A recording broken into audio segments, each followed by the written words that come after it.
میرے اس افسانے کا عنوان ہے بیساکیاں۔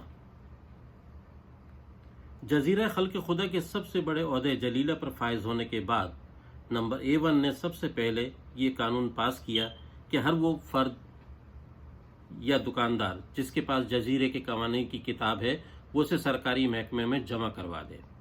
اس کے بعد نمبر A1 نے ایک نئی کتاب قوانین جاری کر دی اور یہ حکم بھی جاری فرما دیا کہ آئندہ ہر شخص اس نئی کتاب کے مطابق زندگی گزارے گا، اور ہر شخص پر یہ لازم بھی ہوگا کہ وہ یہ کتاب ضرور خریدے۔ اگر کبھی معائنے کے دوران کسی شخص کے گھر سے یہ کتاب برآمد نہ ہوئی تو اسے جزیرے سے نکال باہر کیا جائے گا۔ کتاب کی قیمت لوگوں کی استعداد سے باہر تھی، لیکن تمام لوگ اسے خریدنے پر مجبور تھے۔ بعض لوگوں کو اپنے پورے مہینے کی تنخواہ سے یہ کتاب خریدنا پڑی۔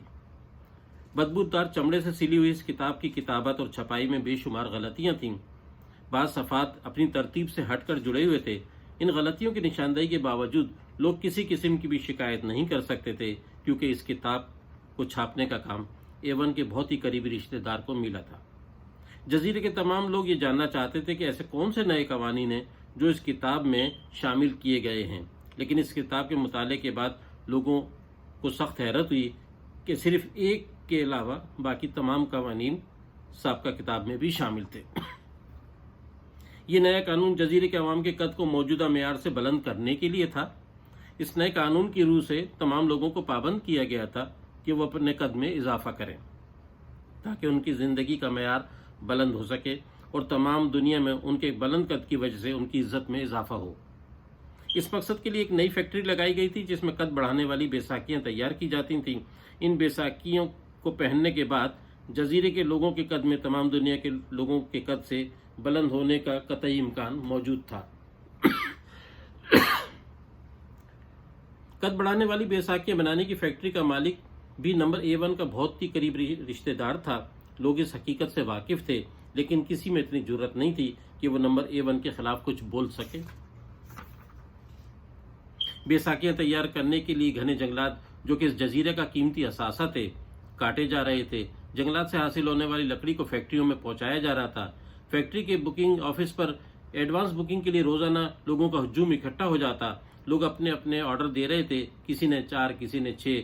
بعض افراد ایسے بھی تھے جن کے آرڈر درجن کے حساب سے تھے، کیونکہ ان کے گھر میں افراد زیادہ تھے۔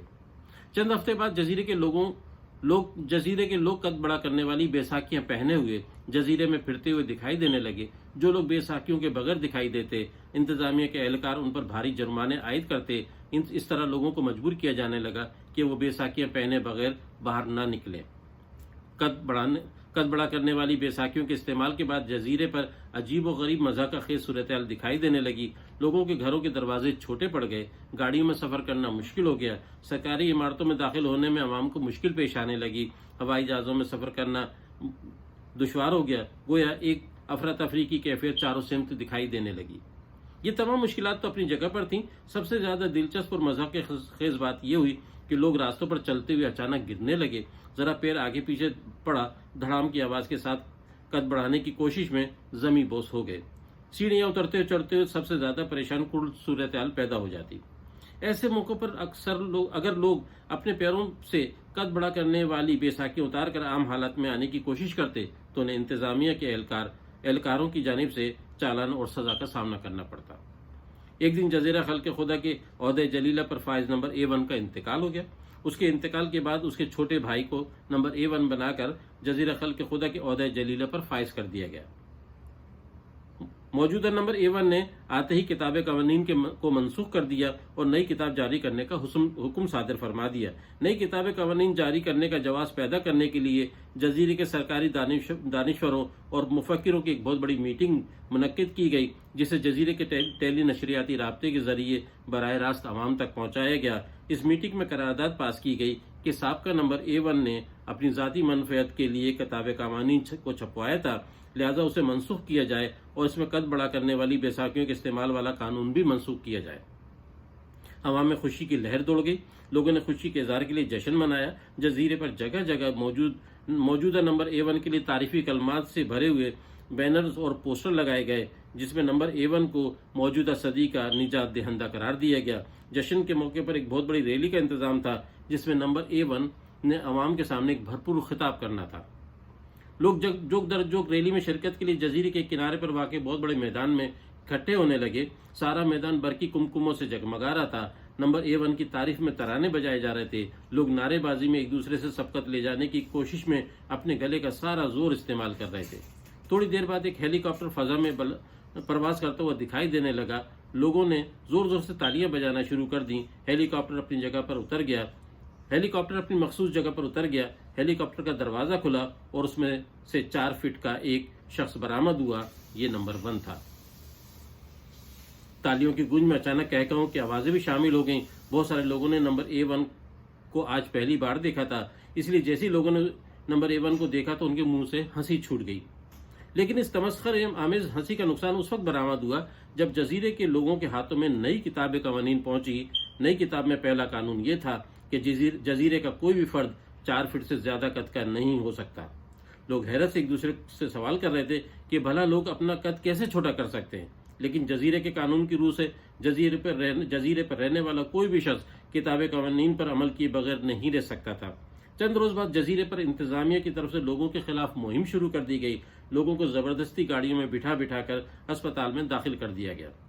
خاص اس مقصد کے لیے بیرونی دنیا سے منگوائی ہوئی جدید مشینوں کی مدد سے لوگوں کے پیروں کو کاٹ کر انہیں 4 فٹ کا بنایا جانے لگا۔ لوگوں کو بیساکھیوں کی آج پھر ضرورت پڑنے لگی، لیکن آج یہ ضرورت قد بڑا کرنے کے لیے نہیں بلکہ خود کو سہارا دینے کے لیے تھی۔ کل تک جن بیساکھیوں کو قد بڑا کرنے کے لیے غرض سے استعمال کرتے تھے، آج انہی بیساکھیوں کو اپنی بغلوں میں دبانے پر دوبارہ مجبور ہو گئے۔ جزیرے کے بہت سے لوگ احتجاج کرنا چاہتے تھے، لیکن انہیں خوف تھا کہ احتجاج کی صورت میں انہیں جزیرے سے نکال باہر کیا جائے گا۔ لوگوں کو یہ احساس ہو چلا تھا کہ انہوں نے ایک ظالم کو نجات دہندہ قرار دے کر بہت بڑی غلطی کی ہے۔ کیونکہ اس نمبر A1 کے خلاف کوئی آواز اٹھانے والا نہیں تھا، تاہم ایک عوامی رد عمل ضرور موجود تھا۔